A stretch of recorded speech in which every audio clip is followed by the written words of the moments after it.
আসসালামু আলাইকুম। এবিসি আন্তর্জাতিক খবরে আপনাকে স্বাগতম। শুরুতেই সংবাদ শিরোনাম, এরপরেই বিস্তারিত। পুরো পৃথিবী জুড়ে বাজছে তৃতীয় বিশ্বযুদ্ধের দামামা, আর এরই মধ্যেই আমাদের হাতে এসে পৌঁছেছে গুরুত্বপূর্ণ আন্তর্জাতিক সংবাদ। শুরুতেই শিরোনাম। হিজবুল্লাহ সহ সকল প্রক্সি বাহিনীকে সহায়তার জন্য সিরিয়ায় গোপন অস্ত্র কারখানা গড়ে তুলেছিল ইরান। পরেই জানাবো, অক্টোবর থেকে পর্যন্ত উত্তর গাজায় 40 দখলদার সেনা নিহত, ইসরায়েলি আর্মি রেডিওর স্বীকারোক্তি। এরপরেই থাকবে, ইসরায়েলের কাছে এখনই সব ধরনের অস্ত্র বিক্রি বন্ধ করুন, ব্রিটেনের লেবার দলের সাবেক প্রধানের হুঁশিয়ারি। পরেই জানাবো, সন্ত্রাসী গোষ্ঠী জয়সুল আদলের ঘাঁটিতে হামলা চালালো আইআরজিসি। এবং সর্বশেষ জানিয়ে দিব, সিরিয়ায় এইচটিএস এর নেতৃত্বে ফ্যাসিবাদের পদধ্বনি। এতক্ষণ শুনছিলেন সংবাদ শিরোনাম, এবারে বিস্তারিত। তবে তার আগে প্রতিদিনের আপডেট আন্তর্জাতিক সংবাদ সবার আগে পেতে ভিডিওটিতে একটি লাইক দিয়ে চ্যানেলটি সাবস্ক্রাইব করার অনুরোধ রইল। সিরিয়ায় গোপন অস্ত্র কারখানা গড়ে তুলেছিল ইরান। সিরিয়ায় গোপন ক্ষেপণাস্ত্র উৎপাদন কেন্দ্র গড়ে তুলেছিল ইরান। গোপন এই ক্ষেপণাস্ত্র কারখানা থেকে লেবাননের হিজবুল্লাহ সহ অঞ্চল জুড়ে ইরানের অন্যান্য মিত্র গোষ্ঠীগুলোর কাছে ক্ষেপণাস্ত্র সাপ্লাই দেওয়ার পরিকল্পনা করা হয়েছিল। মূলত ইসরায়েলকে চাপে রাখতেই এই কৌশল গ্রহণ করেছিল তেহরান, আর এতে সহযোগিতা করে যাচ্ছিল সিরিয়ার বাশার আল আসাদ সরকার। মধ্যপ্রাচ্যের মিত্র গোষ্ঠী ও প্রক্সি বাহিনীর একটি নেটওয়ার্ক গড়ে তুলেছিল ইরান। তাদের দাবি, সেটি ওই অঞ্চলে মার্কিন ও ইসরায়েলি স্বার্থকে চ্যালেঞ্জ করতে গঠিত একটি প্রতিরোধ অক্ষের অংশ। বিভিন্নভাবে ইরানকে সমর্থন করে থাকে এই নেটওয়ার্ক। ইরান নেতৃত্বাধীন প্রতিরোধ অক্ষকে শক্তিশালী করতে একটি মুখ্য ভূমিকা পালন করে আসছিল সিরিয়া। বাশার আল আসাদ সরকার শুরু থেকেই হিজবুল্লাহ সহ প্রতিরোধ গোষ্ঠীগুলোর বড় সমর্থক। আর এই গোষ্ঠীগুলোর অন্যতম উদ্দেশ্যই হল ইসরায়েল সহ পশ্চিমা আধিপত্য শক্তির বিরুদ্ধে রুখে দাঁড়ানো এবং ফিলিস্তিনকে মুক্ত করা। তবে নিজেদের অবস্থানকে শক্তিশালী করতে সিরিয়ায় অস্ত্র ভাণ্ডার ও ক্ষেপণাস্ত্র উৎপাদন কেন্দ্র গড়ে তুলতে তেহরানকে অনুমতি দিয়েছিল দামেস্কো। প্রাচীন ইতিহাস ও ঐতিহ্যের সমৃদ্ধ একটি দেশ সিরিয়া। একপাশে ভূমধ্য সাগর, অন্য পাশে ইরাক, উত্তরাঞ্চলে তুরস্কের অবস্থান। ইসরায়েল, লেবানন ও জর্ডানের সঙ্গে রয়েছে সীমানা। সব মিলিয়ে মধ্যপ্রাচ্যে ভৌগোলিক অবস্থানের দিক দিয়ে খুবই গুরুত্বপূর্ণ সভ্যতা ও সংস্কৃতির প্রাণকেন্দ্র এই দেশটি। পৃথিবীর মধ্যভাগ বলে পরিচিত এই অঞ্চলে প্রভাব বজায় রাখতে যে কোনো শক্তির জন্য সিরিয়ার সমর্থন জরুরি। তাই পশ্চিমা এবং পশ্চিমা বিরোধী উভয় পক্ষের আগ্রহের বড় জায়গায় দেশটি।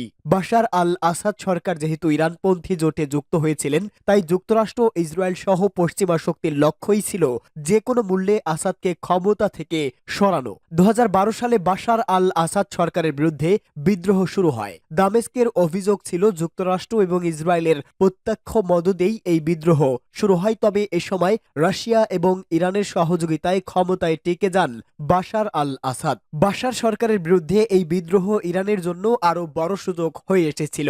সিরিয়ায় বড় ধরনের সামরিক উপস্থিতি নিশ্চিত করতে পেরেছিল ইরান। সিরিয়ায় ইরানের সামরিক উপস্থিতি এবং অস্ত্র ভাণ্ডারের খবর বিভিন্ন সময় গণমাধ্যমের শিরোনাম হয়েছে।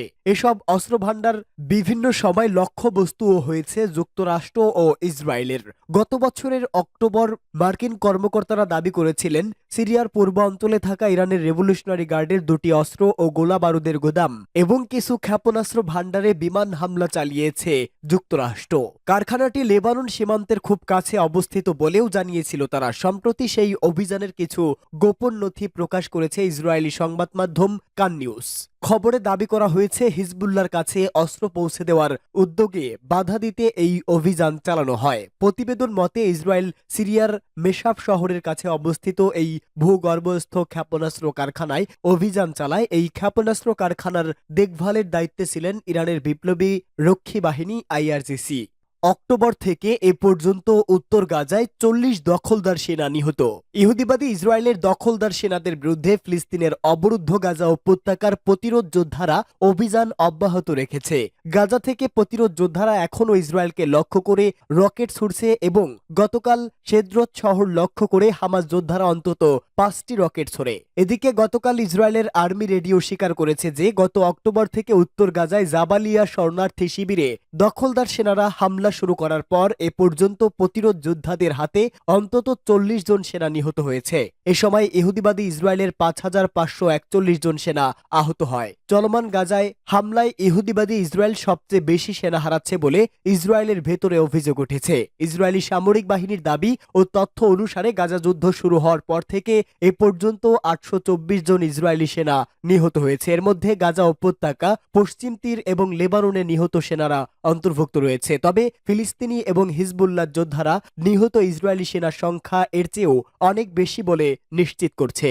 ইসরায়েলের কাছে এখনই সব ধরনের অস্ত্র বিক্রি বন্ধ করার আহ্বান। ব্রিটেনের লেবার দলের সাবেক প্রধান জেরেমি ইহুদিবাদী ইসরায়েলের কাছে সব ধরনের অস্ত্র বিক্রি বন্ধ করতে কার্যকর ব্যবস্থা নেওয়ার জন্য সরকারের প্রতি আহ্বান জানিয়েছে। ফিলিস্তিনের অবরুদ্ধ গাজা উপত্যকায় চলমান হামলায় ব্রিটেন পরোক্ষভাবে জড়িত বলে যখন সারা বিশ্বের সমালোচনা উঠেছে, তখন জেরেমি করবিন এই আহ্বান জানালেন। এক্স পেজে দেওয়া এক পোস্টে তিনি গাজার কামাল আদওয়ান হাসপাতালের পরিচালক ডক্টর হুসাম আবু সাফিয়ার গ্রেপ্তারের ছবি শেয়ার করেন। পোস্টে করবিন বলেন, এই একটিমাত্র ছবিতেই আমরা ফিলিস্তিনি জনগণের মানবতার শক্তি এবং গণহত্যায় সহযোগীদের নৈতিক দুর্বলতা দেখতে পাচ্ছি। এখন ইসরায়েলের কাছে সব ধরনের অস্ত্র বিক্রি বন্ধ করুন। গাজায় ইহুদিবাদী ইসরায়েলের সামরিক সরঞ্জাম ব্যবহারের বিষয়ে বহু সংখ্যক আন্তর্জাতিক সংস্থা এবং ব্রিটিশ মানবাধিকার সংগঠন দফায় দফায় উদ্বেগ প্রকাশ করে আসছে। ইসরায়েল 14 মাসের বেশি সময় ধরে গাজায় হামলা চালাচ্ছে এবং ৪৫,৫০০-র বেশি মানুষকে হত্যা করেছে। এছাড়া সেখানকার প্রায় সমস্ত হাসপাতাল ও চিকিৎসা কেন্দ্রে হামলা চালিয়ে তা ধ্বংস করা হয়েছে। এই হামলায় ইসরায়েলের ব্যাপকভাবে মার্কিন ও ব্রিটিশ অস্ত্র ব্যবহার করেছে। যদিও ব্রিটেনের বর্তমান সরকার ইসরায়েলের কাছে অস্ত্র পাঠানোর ব্যাপারে আংশিক নিষেধাজ্ঞা আরোপ করেছে, তবে যে অস্ত্র এখনও ইসরায়েলে পাঠানো হচ্ছে তা গাজায় হামলা ও ধ্বংসযজ্ঞ চালানোর জন্য যথেষ্ট। সন্ত্রাসী গোষ্ঠী জয়শুল আদলের ঘাঁটিতে হামলা চালালো আইআরজিসি। ইরানের ইসলামী বিপ্লবী গার্ড বাহিনী বা আইআরজিসির পদাতিক ইউনিট সন্ত্রাসী গোষ্ঠী জয়শুল আদলের বিরুদ্ধে বিশাল অভিযান চালিয়েছে। এতে ব্যাপক ক্ষতির মুখে পড়েছে সন্ত্রাসী ওই গোষ্ঠীটি। ইরানে জয়শুল আদল গোষ্ঠীটি জয়শুল জুলুম বলে পরিচিত। দক্ষিণ পূর্ব ইরানের সিস্তান বালুচিস্তান প্রদেশে একজন শীর্ষ পর্যায়ের গোয়েন্দা পুলিশ কর্মকর্তা সন্ত্রাসী হামলায় শহীদ হওয়ার পর এই অভিযানের কথা প্রকাশ্যে এলো।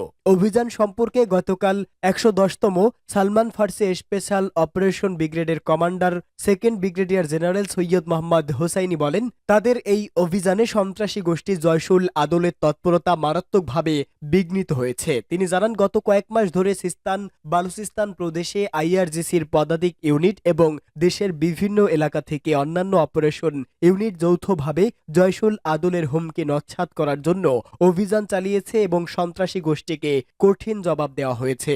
সৈয়দ মোহাম্মদ হোসাইনি বলেন, নিরাপত্তার শহীদ নামক এই অভিযানের সবচেয়ে বড় অর্জন হচ্ছে এ সময় সন্ত্রাসী গোষ্ঠীর অনেকগুলো ঘাঁটি এবং কয়েকটি গ্রুপকে ধ্বংস করা সম্ভব হয়েছে। অভিযানের সময় সিস্তান বেলুচিস্তান প্রদেশের গভীর অভ্যন্তরে গোষ্ঠীটির ঘাঁটিগুলো নিশ্চিহ্ন করা এবং সেগুলোর উপর ব্যাপক হামলা চালানো হয়। এতে তাদের তৎপরতা মারাত্মকভাবে বিঘ্নিত হয়েছে। এসব অভিযানে আইআরজিসির পদাতিক বাহিনীর সাথে স্থানীয় জনগণ এবং উপজাতি নেতাদের কাঙ্ক্ষিত সমন্বয়েরও প্রশংসা করেন জেনারেল হোসাইনি।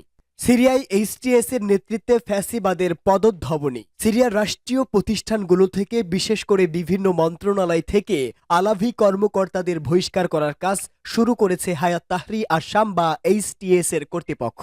এর মাধ্যমে এইচটিএস নেতা আজ জুলানি সরকারি দায়িত্বে থাকা সংখ্যালঘু কর্মকর্তা কর্মচারীদের বহিষ্কার করা হবে না বলে যে প্রতিশ্রুতি দিয়েছিলেন তা মিথ্যা প্রমাণিত হয়েছে।